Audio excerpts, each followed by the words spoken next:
archery red cedar. I don't have the best wind for tonight. The wind's kind of blowing towards where he might come from, so I had to kind of just set up on the ground. I'm just gonna have to sit tight and see what happens.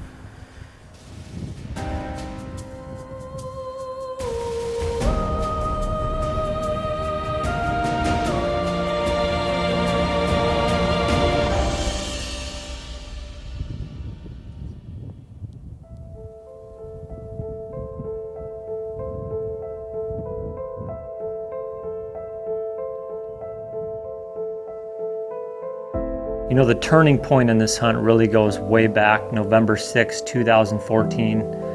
Just a perfect morning, barometric pressure's rising, temperatures are dropping, it's the pre-rut, and I'm sitting in the perfect spot just downwind of a breeding room, a place where bucks like to go, find that first hot doe, bump them up and try to get on them and try to get that breeding opportunity. And as daylight started coming up, I'm self-filming, I'm all set up, and I look over and all I see are antlers over in the CRP. So as I'm watching this buck, first off, he's way bigger than any of the trail camera pictures show. This thing's probably in the 160s with a broken G2 and a broken brow tine. But then I realize one thing and I start picking up his body language.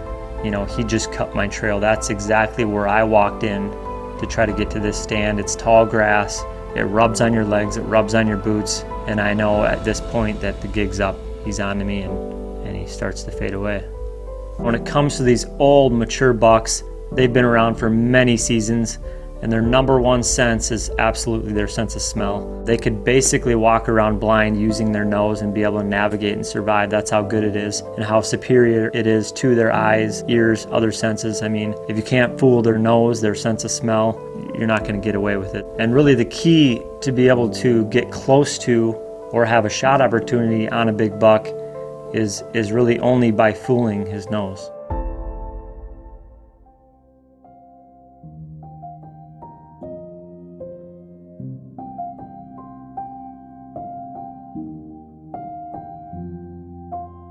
So Curly beat us with his nose in 2014, but in 2015 our entire game plan revolved around getting an opportunity at this buck. So Curly shows back up, it's 2015. Some phenomenal velvet pictures of this buck, and he just blew up. I mean, mid 170s, flyer off his left beam, and you know, he continued to show himself on the property throughout October, November, December, but the only problem is it was all nocturnal, and we didn't see him one time the entire season. Curly basically just brought this whole game to a whole new level. So 2016 rolls around, our expectations and our excitement is at an all-time high. We're thinking, you know, are we chasing a 200-inch buck? You know, we don't know what Curly's gonna blow up into. And the months just start ticking by, and it's July, it's August. No velvet sightings, no pictures of Curly. We even get into September, October, still nothing. And we start hearing rumors somebody shot a giant 10-point in town. And without any pictures of Curly, we don't know exactly what he looks like, so we're thinking, this is him. He's gone, and those last 4 years, you know, are all for nothing. But November rolls around, and I get a text message from my dad, Mike. He's back in Minnesota checking the trail cameras one more time before gun season, and he sends me a picture of a monster. And once you know it, Curly showed back up, first time all year, and he's a giant, probably pushing 190s, straight 10, and we're jacked up. We know if Curly can make it through these next 2 weeks of gun season, and we can get into the late season and form some type of pattern, we can possibly get back on this deer. We know it's not going to be easy.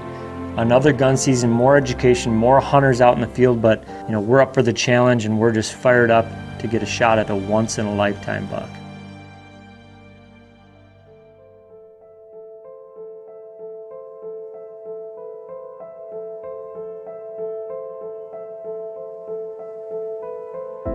So now we're trying to get a pattern on this buck. We're looking at trail camera pictures, you know, what days, times, wind directions, temperatures, weather, you know, when is this buck moving? And one of the keys is that he keeps moving through this fence gap. Most of the time it's nocturnal. The one time he does move through there during daylight is on a heavy south wind after a big cold front comes through.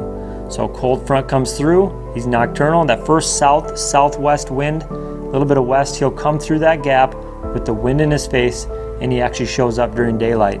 Two big obstacles here in this hunt. One is this fence gap has no trees where we can get a stand in, so we really can't hunt from a tree. Number two is Curly always walks with the wind in his face as he approaches this fence gap, this weak point in his travel. You know, how can we get in position where he can have the wind and not smell us?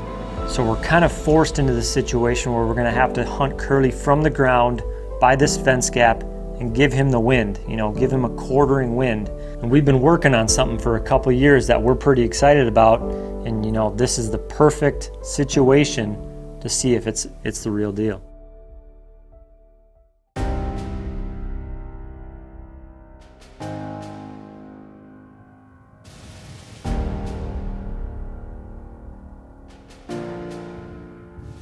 Hunt from the ground, tucked into a cedar tree, a red cedar.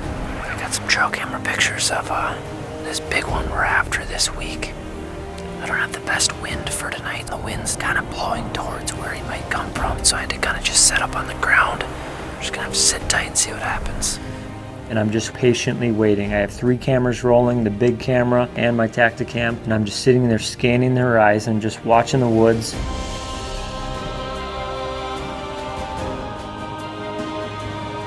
But everything just changes in a minute when I look over and I see movement. And I know exactly what buck it is. I know exactly what's happening. Curly is making a daytime appearance and he's coming through this fence gap. My heart's just pounding out of my chest. The adrenaline's at an all-time high, and I just can't believe that this moment is actually happening. Curly lifts his head, he's using his senses, he's looking around, and he's using his nose. He's trying to figure out if there's anything upwind, and all I can think is he's right on the edge of my scent cone, and if he can just get through this fence gap, go to the right like he always does, I should be good to go.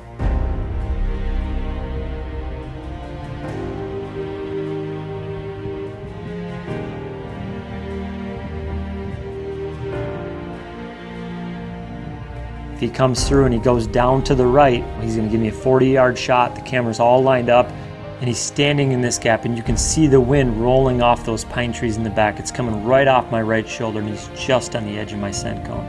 And finally, he breaks free. He's coming right at me.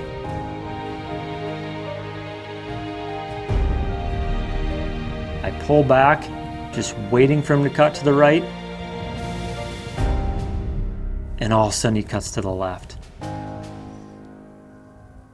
My wind's blowing right at that cedar. I'm already pulled back, 30 yards in closing, and now he walks off camera. But I see an opportunity. Right when he gets behind the cedar tree, I use my left hand and I push the camera over, get him back in the frame, but then he stops, pauses behind the cedar tree, and he's actually eating the berries from the cedar tree. I'm holding back. It's probably been a minute and he's just standing behind this tree. He's directly downwind. I'm on the ground. The wind's blowing right off my right shoulder directly at Curly. I'm kind of freaking out, but I'm just ready, and if a shot presents itself, I'm gonna take it. And all of a sudden he pulls his head out of the tree, and everything just turns into slow motion. And he starts wrapping around the tree. I'm already pulled back. Next thing I know, a buck I've been chasing for 4 years is broadside at 25 yards, and I have my pin on him.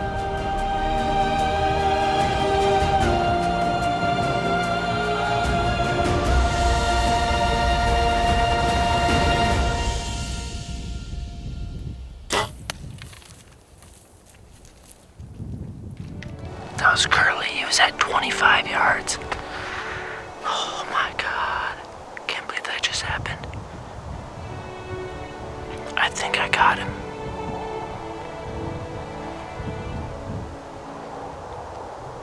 Man, that was unbelievable. That was unfreaking believable. Oh man. You know, when it comes to these huge bucks like this, old bucks I should say, scent control is absolutely the number one thing. My dad and I have only seen this deer one time in 4 years of hunting him. And when we filmed him that day in 2014, he picked up our scent, he picked up our trail. And for 2 years, we haven't seen him. All we're getting is trail camera pictures of him, trail camera videos. You know, he's just nocturnal. You know, a 6.5-year-old giant buck like this, 185-inch monster. You know, it's just a buck of a lifetime, and to pull that off from the ground downwind, you know, self-filming is just a true testament to scent control and Phase body odor system. And I gave him the wind. That's a huge thing. You can see it in the footage. He always uses the wind. These big mature bucks always travel with their senses. And he comes in and he's looking into the wind. The wind's coming off my shoulder. You know, this year we've been testing a new product. I took a shower in it, used the body wash shampoo last night, sprayed down, and the first time I've laid eyes on this deer in over 2 years, comes in directly downwind and I shoot him from the ground. And when a deer like this, a 6.5-year-old Boone and Crockett buck in the heavily hunted state of Minnesota, comes downwind of you, you shoot him on the ground with a bow, I mean, you just tricked the most intelligent animal in this entire woods. This thing here is truly unbelievable. I just shot the biggest buck of my life because of the Phase body odor system. The makers of the #1 deer calling system of all time have done it again. Introducing the new Phase body odor system by Illusion. Phase out your human odor and start experiencing results like this. Scent control products that dry out your skin and hair are more than just a nuisance. They cause excess dander that negatively impact your hunt. Thousands of lost human skin cells contaminate your trails and setups, leaving behind a message of danger. The Phase system is designed to control your dander. These certified salon-quality products keep your hair and body hydrated and nourished. Have you ever wondered what chemicals you are being sold to kill or destroy scent? The FDA recently banned triclosan, a common antibacterial agent for use in some of the most popular scent control products on the market. Phase is one of the most safe and effective scent control systems, and its environmentally friendly formula was designed for use on sensitive skin. The Phase Z technology